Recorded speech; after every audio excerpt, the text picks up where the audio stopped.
Hi, my name is Viviana Carlos, and I'm a domestic violence survivor.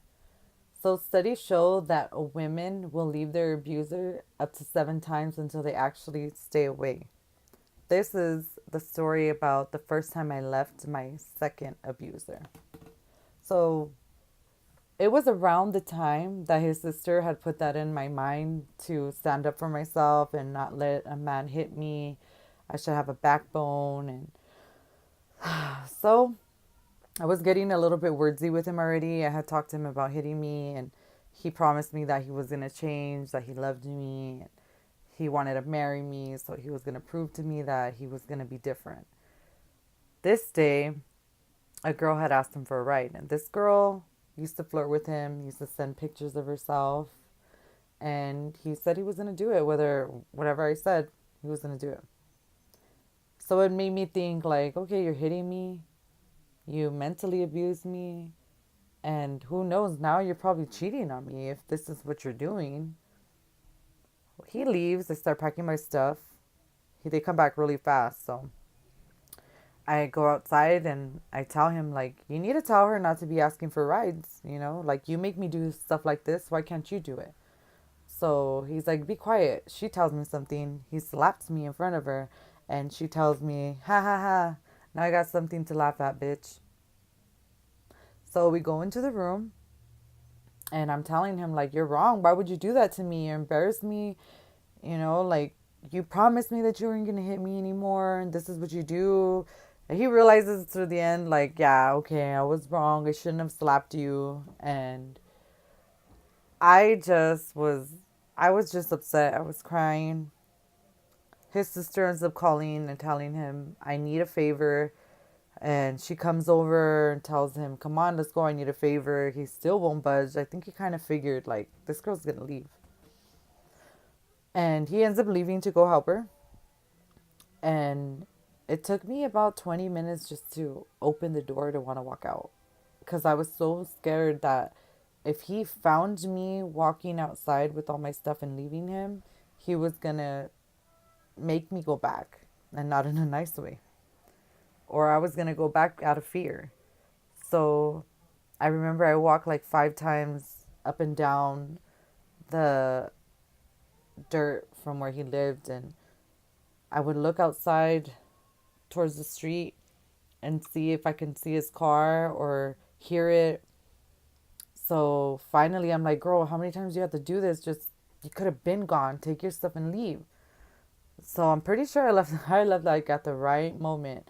I grabbed my stuff. I ran to the gate, and when I ran from the gate, I ran to the corner where there was a liquor store, and there were some bushes. And when I hit that part of the street, I heard his truck, and I looked down the street and I could see his lights.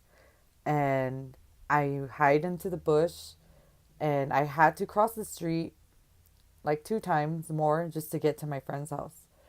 So I wasn't going to do this until I knew he pulled out, because I knew he was going to look for me.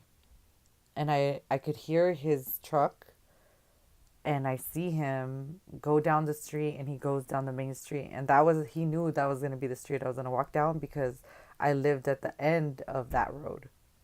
Well, my mom did.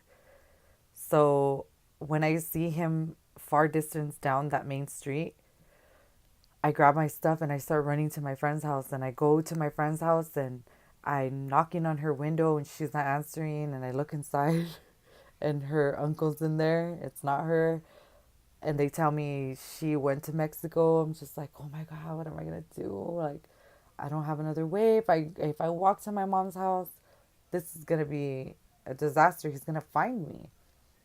So I go to the back, and her brother's there. Her brother's like, what's going on? I tell him. So he tells me, I'm gonna call you a taxi. I only have $5 on me, and I'll tell him that this is all you have. Go where you need to go. So yeah, I'm thanking goodness that he was back there, because what else was I gonna do? I go get the taxi and I leave, and I go somewhere he wasn't gonna think I was gonna be. So I do end up going back with him a month after, but that's a different story.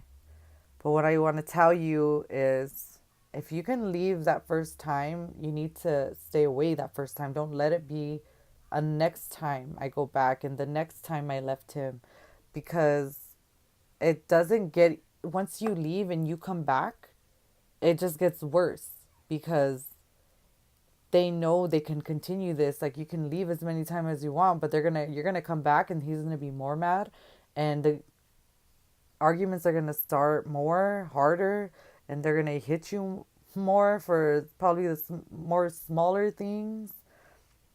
So if you can just stay away and just try to work on yourself as much as you can, because I remember going back because I felt lonely, and I was so used to having somebody with me whether it was good or not.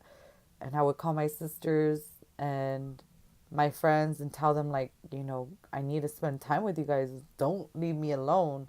And they were too busy living their own life. So it was kind of hard for me to distract myself for longer. I had distracted myself for a month, and it just it was hard. It was very hard to stay away. So if you can leave the first time, try to distract yourself as much as you can and watch motivating positive videos, read a book, try to heal yourself as much as you can to stay away and realize what your worth is and what you deserve. So that's my story.